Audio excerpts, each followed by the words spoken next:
Hey guys, magandang tanghali po. Tayo kakain na. Ito po kami ngayon, kumakain kami. Maranasan man lang po namin yung lamesang umiikot. Pero masarap po yung ulam namin Meron pretong itlog. May 555 tuna ho. May sabaw tayong malunggay. Meron po tayong tinatawag na mackerel in nature oil. Saka tanigi. Tsaka tanigi. Fried. Taniging fried po. Alam nyo kung ano yan. Pagkain Pilipino po yan. Napakasarap yan. At siyempre hindi po mawawala ang kanin. Kain-kain po mga guys. Ito po yung idol natin kumakain. Salamat na lang kay Mita, kay YouTube at saka sahod na tayo makabili tayo ng ganito. Okay, salamat po. Kaya pinag-isipan namin ngayon kung paano namin hatiin itong bahay. Oo nga po pala yung bahay.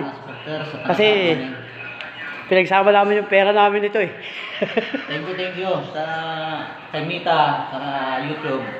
At nakasahod kami, nakabili kami ganitong talaking bahay. Salamat po. Ito po yun Pabilang ko dalawang gumagawa O ba't na mo ka? Maganda kang tubig dyan. Sama. Ito po. Kakain po tayo muna Ingat po lahat. Shout out sa mga makakanood po. God bless po sa ating lahat.